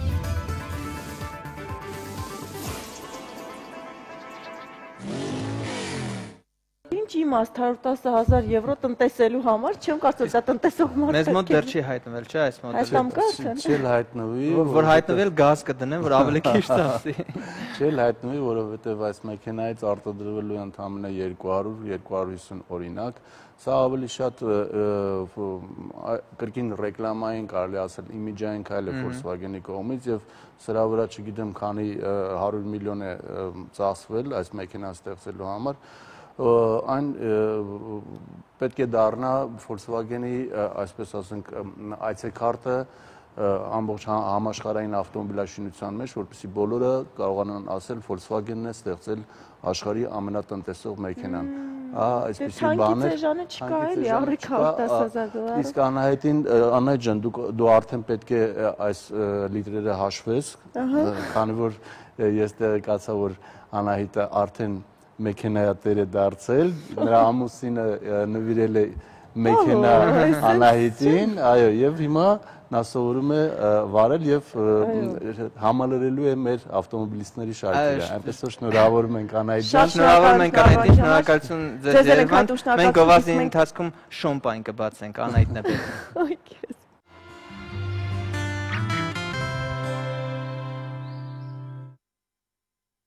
Կրկին բարի առավոտ սիրելի հեռուստադիտողներ, շարունակվում է Շանթ հեռուստաընկերության սիրված նախագծերից մեկը պարահանդես 4-րդ եթերաշրջանը, այս կիրակի կհետևենք նախագծի 3-րդ գալահամերգին, որին մասնակիցները ջանք չխնայելով պատրաստում են ողջ շաբաթվա ընթացքում։ Պարահանդեսի կուլիսներում է հյուրընկալվել մեր նկարանող խումբը, տեսնենք թե ինչ տրամադրություն է տիրում մասնակիցների շարքերում տեսանյութի օգնությամբ։ Պարահանդեսում առաջին քայլն արդեն արված է, շոուն սկսված։ Նրանց մի մասի համար սա պարային բեմելի թերևս առաջին փորձն էր, որը սակայն շատերի համար պարզապես փորձություն էր։ Ելույթիցս դժգոհ չեմ, շատ շնորհավորանքներ ու զանգեր եմ ստացել նույնիսկ տարբեր երկրներից, որի համար ուրախ եմ իհարկե։ Շատ վատ եմ գնահատում, որովհետև շատ ավելի լավ էինք պարապել։ Էլի չեմ ուզում ինչ-որ վատի պատճառներ ասեմ, ավելի լավ կարանք դեռ։ Գլխավոր փորձի ժամանակ կարելի ասել, որ լրիվ պրավալ է գնացել, հագուստի հետ կապված, պարային պահումների հետ կապված, որ արդեն խուճապ էր սկսվել, որ վերջերով արդյոք պետք է փոխվի այս պահումը, որ հանկարծ այնց չստացվի բեմի վրա հանկարծ վայրեջքի առիթ դառնա։ Կարծում եմ վիեննական վալսը հիասքանչ էր, բայց այն իսկապես դժվար էր։ Չարդարացավ միանշանակ, որովհետև բեմադրություններին ինչ մտածել էինք, վերջին պահին տեխնիկական խնդրի պատճառով փոխվեց։ Պար կար, սկիզբ կար, զարգացում կար, ավարտ, ամեն ինչ շատ լավ էր։ Ու շարժումների քանակ կար, այսինքն միապաղաղ չէր։ Ինչ սպասում էի, այդքան էլ չստացա, մի քիչ հուզմունքը շատ խանգարեց, բայց եթերը որ նայեցի արդեն, այդքան էլ վատ չէր, հիմա մի քիչ ավելի ինքնավստահ եմ։ Ինչ որ ես սպասում էի, որ կանեմ, չկարողացա այդ անեմ։ Առաջին համերգը ավելի դժվար ստացվեց, քան ես պատկերացնում էի։ ամեն ինչ պատկերացնում ես, սկզբում հեշտ է թվում, իհարկե հաճելի է թվում, սիրուն է թվում, քեզ թվում է դու կարող ես ամեն ինչ անես, բայց հետո երբ տեսնում ես ինչ ես արել, բարդ էր իրոք ինձ համար, որովհետև քայլերը դանդաղ են, երաժշտության հետ չէր համապատասխանում իմ քայլերը։ Ես մտածում էի, որ լավ կլինի, որտեվ արդեն շատ ժամանակ էր տրված այդ բարի համար։ Ինձ թվում է հաջողվեց բարը, բայց ժյուրիները տենց չեմ անում ինչի ցածր գնահատեցին։ Չա-չա-չա։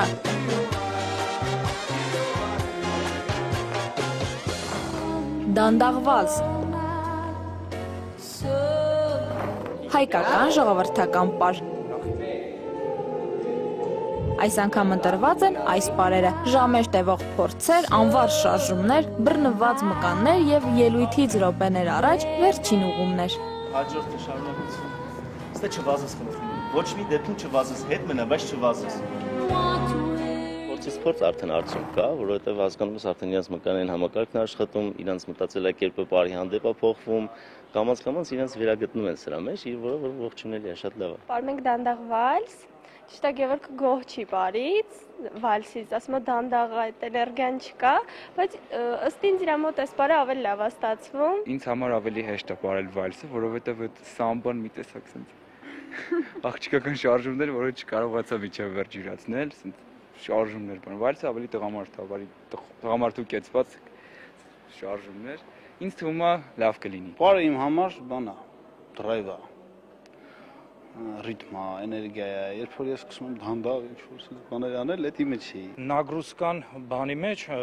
սամբայի մեջ մեծ է, շատ մեծ է։ Համ արագության, համ դրայվի, համ ռիթմի, համ ասենք, որ երկար տարիներ չեմ պարապե, ասենք շնչառության հարցային, որ այս պարը, ասենք, թեթև է ստացվում։ Այս ավելի դժվար է, որովհետև չաչա է ինքը։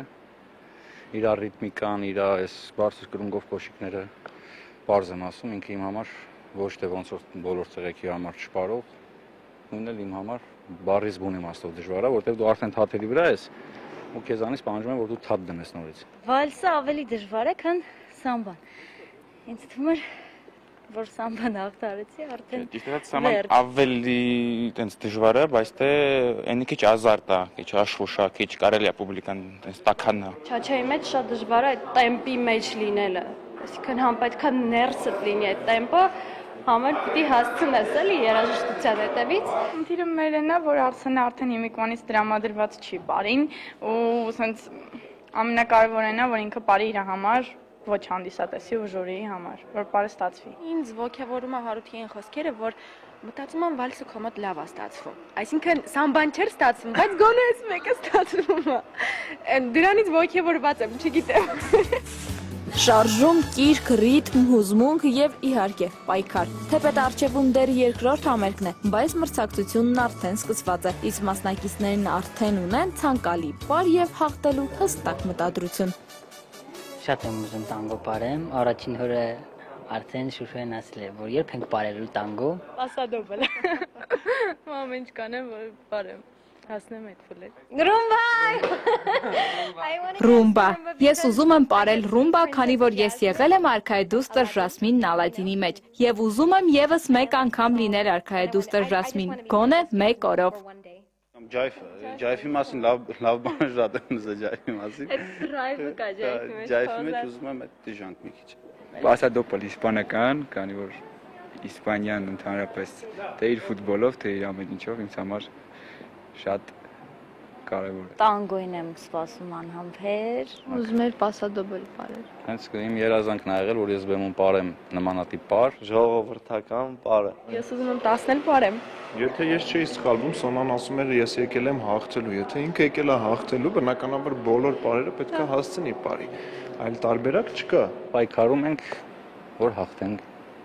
մեկը մենք ենք հաղթելու։ Որ ուզում է պարի, միջոց է փնտրում, ով չի ուզում պատճառ։ Հագուստ, հարդարանք, հանդիսատես, ամեն ինչ կարծես պատրաստ է եւ շոուն ուր որ է կսկսվի։ Պարահանդեսային հերթական տոն, որի մասնակցել կարող եք նաեւ դուք Կիրակի երեկոյան Շանթի եթերում։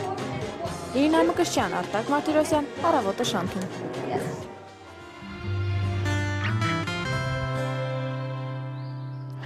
Սերիալներ մեկնարկել է աշխարհի առաջնությունը եւ այդ կապակցությամբ մեզ մոտ ֆուտբոլային հյուրեր են, ոչ թե ֆուտբոլիստներ, այլ ֆուտբոլասերներ։ Ֆաններ, այսպես ներկայացնեմ նրանց, Ռոբերտ Մարկոսյանը, բարի առավոտ, Ալլա Զաքարյանը, բարև ձեզ եւ Հարություն Ասոյանը։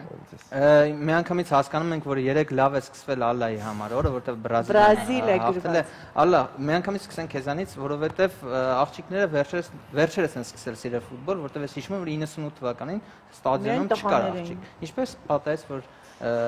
սիրահարվեցիր Մեսսիին։ Շնորհակալություն, բայց այնպես չէ, որ Մեսսիով եմ սկսել ֆուտբոլ սիրել։ Ֆուտբոլ առաջին անգամ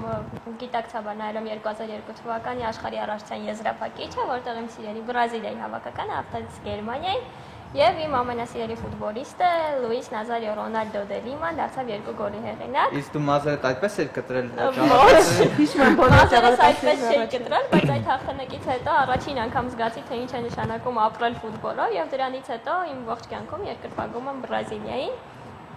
Եվ երեք մեզ համար շատ լավ սկսվեց աշխարհի առաջնությունը, մեր առաջին հաղթանակը տարանք եւ հուսով եմ, որ հաղթանակները շարունակական կլինեն եւ մենք 6-րդ անգամ կնվաճենք աշխարհի առաջնության չեմպիոնի։ Այդ մենքին մենք դեռ կվերադառնանք, հիմա մի քիչ տղաներից հասկանանք, շապիկը Չելսին է, Անգլիա է երկրպագում։ թվականից, մինչև 2006 թվականի 98 թվականից ես երկրպագել եմ Ֆրանսիայի հավաքականին, բայց Զիդանի ֆուտբոլը թողնելուց հետո Ֆրանսիան ոնց որ այդպես ցանրապես սկսեց ֆուտբոլ ցուցադրել եւ սկսել եմ Իսպանիա հավաքականը սիրել, մինչև հիմա երկրպագում Իսպանիա հավաքականին ու հուսով եմ երկրորդ անգամ անընդմեջ Ճիշտ պահին է սկսել երկրպագել Իսպանիային, որտեղ անընդմեջ հաղթում։ Ռոբերտո ում կողմից է։ Ես առհասարակ ոնց որ միշտ երկրպագում եմ Իսպանիայի հավաքականին, քանի որ արդեն շատ երկար տարիներ Իսպանիայի հավատարիմ երկրպագու եմ, նույնիսկ երբ նրանք 100 եզրափակիչից էին դուրս մնում, գլխավոր պատճառն այն է, որ իմ սիրելի ակումբի ֆուտբոլիստներն են այնտեղ հանդես գալիս մեծամասամբ, Սերխիո Ռամոսը, Իքեր Կասիլիասը եւ մի շարք այլ ֆուտբոլիստներ, որոնք նախկինում նույնիսկ Ռեալում են խաղացել, նույն Ալոնսոն, որը Ռեալի ֆուտբոլիստ է, այդ պատճառով հիմնականում երևի Իսպանիայի հավաքականը իմ համար կլինի համակրելի թիմ այս առաջնությանը եւ նաեւ Բելգիայի հավաքականն է, որ ինձ շատ դուր է գալիս իր ֆուտբոլով ցուցադրած, այդ պատճառով նաեւ ուշադրությամբ կհետևեմ Բելգիայի հավաքականի խաղերին եւ իրենցից անակնկալ եմ սպասում չեմպիոնության տեսքով։ Այդ դեպքում ինձ ասա, եթե Իսպանիա վաղուց է երկրպագում, անկեղծ ասա, դու էլ ես լացել 2002-ի երբ որ Կորեան, երբ որ Խուան Ֆրանը չխփեց այդ 11 Խուակինը չխփեց 11 մետրանոց հարվածը, իրոք շատ ցավալի էր, որովհետեւ Իսպանիայի տարվա հավաքականը լավագույնն էր եւ Եվրոպայում կարծում եմ ողջ հարցակողական այդ զույգը Մորիենտես Ռաուլ ողջ Եվրոպայում ամենաուժեղն էր այդ։ Եվ ոչ մեկ Հայաստանի հավաքականին չի երկրպագում, ինչպես հասկացա, միայն ես եմ մենք հավաքականին երկրպագում ենք միասնաբար եւ բոլորս միասին միամուռ ուժերով եւ միշտ։ Լավ, այս բանին խնդրեմ ալը։ Հայաստանի հավաքականը չի մասնակցում աշխարհի առաջնությանը եւ քանի որ աշխարհի առաջնության մասին ենք խոսում, այդ պատճառով չենք նշում Հայաստանի հավաքականի անունը։ Հասկացա, այս բանին կուզեմ մեջ բերել խոսքեր, լինել քո կողքին, փարվել քո կրծքին, ինչ է այդքան դժվար է հասնել իմ նպատակին, ոնց անեմ ասա, ինչ անեմ ասա ես, նայես աչքերիս ու փարվես կրկին, երազեն կրկին, լինել միասին։ Այս խոսքերի հեղինակը Ալլա Զաքարյանը, ով նվիրել է այս խոսքերը Լեոնել Մեսսիին։ Խնդրում եմ նշել, որ դա բավականին վաղուց է եղել եւ ես փոքրիկ աղջիկ եմ եւ ինձ կարող էի նման ճոխություն թույլ տալ, այսպես ասած։ Չգիտեմ թե որտեղից է դա հայտնվել ձեզ մոտ, բայց հաճելի է մեկ անգամ։ Ալլա ջան, իսկ հիմա ձեր սիրտը արդյոք զբաղված է, թե էլի տենց ֆուտբոլիստներին հեռավոր։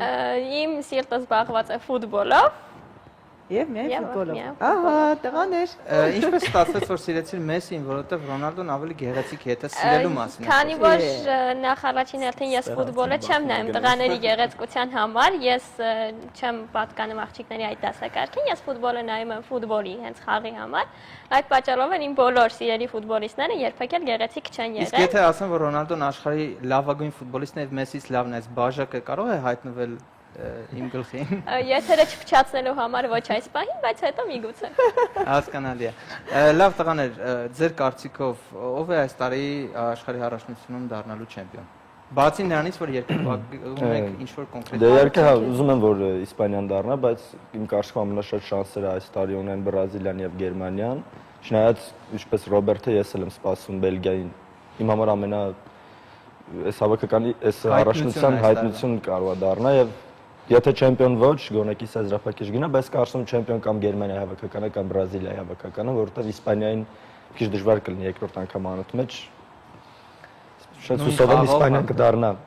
Ես հուսով եմ, բայց Գերմանիայի եւ Բրազիլիայի ֆակտորը ավելի մեծ է։ Ռոբերտ, ինչ կասես։ Դե նախ նշեմ, որ այս առաջնությունը մի փոքր վաց սկսվեց բոլորի համար, որովհետև բազմաթիվ վնասվածքներ կան եւ առաջինը տուժում ենք մենք ֆուտբոլասերներից, որովհետև մի շարք ֆուտբոլիստներ կան, ովքեր հանդես չեն գալու եւ դրանից ակնհայտ օրինակ տուժելու է Ֆրանսիայի հավաքականի խաղը Ռիբերի բացակայության պայմաններում, որովհետև ինքը թիմում եղանակ էր ստեղծում բավական մեծ եւ ֆրանսիացիների գործը կդժվար էր։ Մինչ այդ ես հավատում եմ, որ Ֆրանսիան կարող է լուրջ խաղ ցուցադրել, թե ինչպես նրանք հաղթեցին Ուկրաինային եւ անցան եզրափակիչ փուլ, այդ ձգտումը իրենց շատ մեծ էր եւ տվյալ բան չեմ կարող ասել Ֆրանսիան ինչպիսի ճակատագիր կունենա, բայց Իսպանիան գլխավոր հավաքնորդներից մեկն է, Բրազիլիան խաղում է սեփական հարկի տակ, այդտեղ նույնիսկ տատրիկ պատերը կօգնեն իրենց, Արգենտինայի հավաքականը թիմային խաղով աչքի չի ընկնում, չնայած բավական լավ խաղացողներ են, նույն Հիգուային, Մեսսի հարձակողական զույգը եւ Դի Մարիան, որը շատ լավ ֆուտբոլ ցուցադրեց այս մրցաշրջանում, կարող են, բայց այդքան էլ չեմ հավատում իրենց մեծ հաջողություններին։ Փոխարենը բրազիլիացիները չունեն լուրջ հարձակման գիծ, բայց ունեն լավ թիմային խաղ, ինչպես երեք տեսանք, եւ Չիլիի հավաքականն ասում, որ կարող է անակնկալներ ցուցադրել։ Գոլ խփելու մասին է խոսքը։ Գոլ խփել, ինչու՞ չէ, նաև հաղթանակներ տանել։ Խորվաթիայի հավաքականը շատ լավն էր, բայց եղավ ինչ եղավ, եւ երևի թե բելգիացիները ով կլինեն այս տարվա գլխավոր Լավ, Ալլա, շատ կարճ, դու բացի նրանից, որ երկրպագում ես Բրազիլիային, իրատեսական որպես ով կհաղթի եւ վերջում մենք պետք է բան խոստանանք իրար, կասեմ։ Սկսենք նախ առաջին հերթին Բրազիլիան իրատեսական է, որ կհաղթի աշխարհի առաջնությունը, բացի դրանից նաեւ Արգենտինա եւ գրեթե համոզված եմ, որ հարավային Ամերիկայում տեղի ունեցող աշխարհի առաջնություն եվրոպական թիմ չի հաղթելու, չնայած միակ եվրոպական թիմը, որ շանսեր ունի, դա Գերմանիայի հավաքականն է։ Բայց հուսով եմ, որ հենց իմ երկրպագած Բրազիլիայի հավաքականն է։ Այս պահին ստուգենք, թե ինչքանով եք դուք երկրպագում ձեր սիրած հավաքականին։ Ռոբերտ, ինչի ես պատրաստ եւ Բելգիան դառնա աշխարհի չեմպիոն։ Մի խենթ քայլ։ Բելգիան։ Կամ քո սիրած հավաքականը։ Բելգիան, լավ, Բելգիան, չգիտեմ, Մազես Ֆելայինի նման կերկացնի։ Մազը շեք կներկես։ Չէ։ Նայեք, առաջնությունից հետո կանչելու ենք ձեզ հյուր, հասկանանք։ Դու ինչ ես պատրաստ։ Հարություն։ Եթե Իսպանիան հաղթի, Իսպանիան ասավ, թե Իսպանիան հավանականա որ չեմպիոն դառնա։ Լրիվ կսափրեմ գլուխս։ 3 անգամ ակլորի պես նկարելու եք ուղարկեք մեզ։ Ինչ կանեմ։ Ակլորի պես ծուղրուղու։ Չէ, ավելի լավ է մազերս տենցանում։ Ամբողջությամբ կսափրես։ Եվ եթե Բրազիլիան դառնա աշխարհի չեմպիոն Իսկ դուք ինչ կառաջարկեք։ Դու սափրես ամբողջությամբ մազերը։ Դա չեմ անի։ Գոնե կարճ, կկտրես շատ։ Եվս մեկ բանաստեղծություն Մեսսին։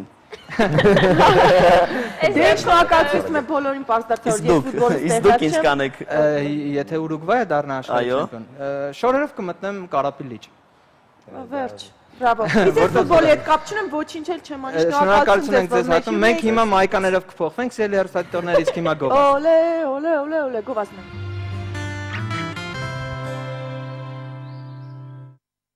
Կրկին բարեառավոտ սիրելի հեռուստադիտողներ, հիշեցնենք մեր հաղորդման հովանավորներին։ Մեր հաղորդման հովանավորները Դելտա Կլինիկ բժշկական կենտրոնը, որտեղ մեկնարկել են ամառային ակցիաները, այցելեք Դելտա Կլինիկ եւ կատարեք բոլոր օրգան համակարգերի համակարգչային ստուգում, 4D սոնոգրաֆիա, սրտի էխոկարդիոգրամը, վանաձև կեղծի եւ ճիճվակրության հետազոտություն։ Զանգահարեք 500-560 եւ բուժվեք։ Առավոտը առույգ եւ էներգիայով լի սկսելու հիանալի բանաձև է առաջարկում մեր հաղորդման մյուս հովանավորը Թամարա Ֆրուտն իր բնական հյութերով, Թամարա բնական հյութեր, վիտամիններով հարուստ հագեցած բազմատեսակ համերով առողջություն ու թարմությունը մեկ տարայում։ Առողջության թեման կշարունակի օրվա դեղատոմսը։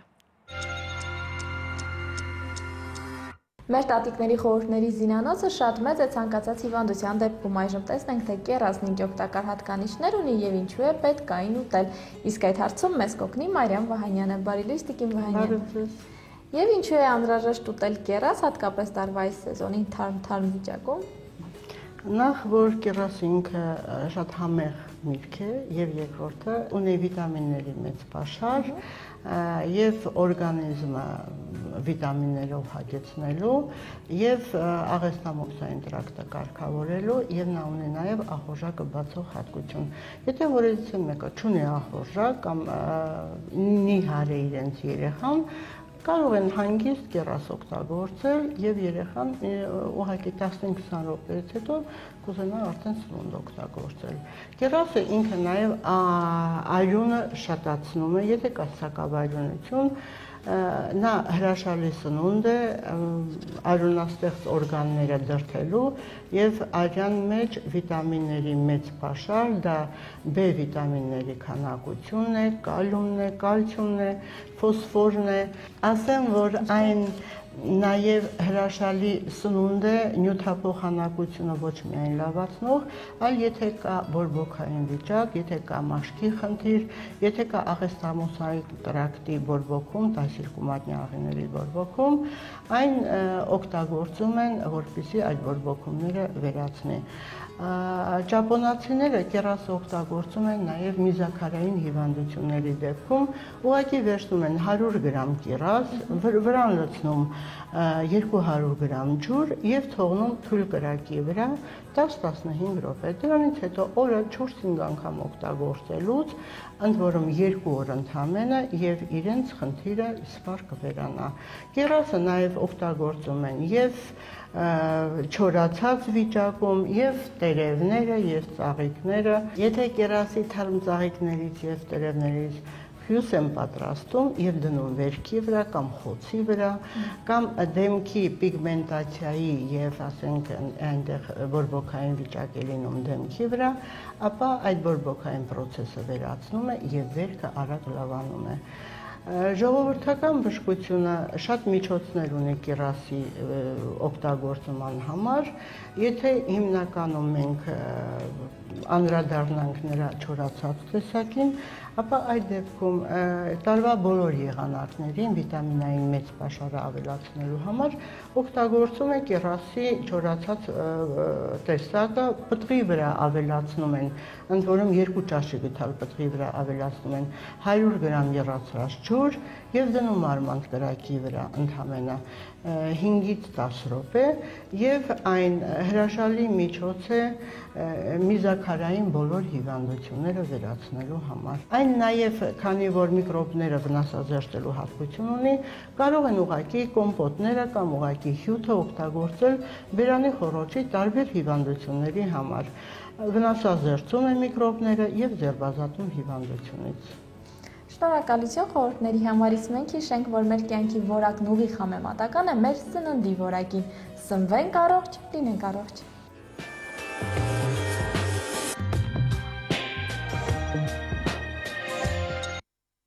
Դե ինձ սիրելի հեռուստադիտողներ, այս ուրբաթ 13-ը շատ լավ անցավ մեզ մոտ, ոչ մի բան չպատահեց, ոչինչ չփոխվեց։ Ուրախ անցավ, հուսանք, որ ձեզ համար նույնպես հետաքրքիր էր ֆուտբոլային է շաբաթվա վերջը, ձեզ մաղթում ենք հաճելի հանգստյան օրեր, հաճելի ֆուտբոլային օրեր, կանայք հանդուրժողական եղեք ձեր տղամարդկանց նկատմամբ, որտեղ ֆուտբոլը նրանց համար ինչպես դուք այդպես մի թանկ բան է։ Իսկ ինչպես ժողովրդական իմաստությունն է ասում, եթե կինը տղամարդուն ասում է, որ նա ամենախելացին է, ապա դա նշանակում է, որ նրա նման հիմար էլ չի գտնելու։ Ցտեսություն սիրելի հեռուստադիտողներ, հաճելի հանգստյան օրեր։ Կհանդիպենք հաջորդ շաբաթ։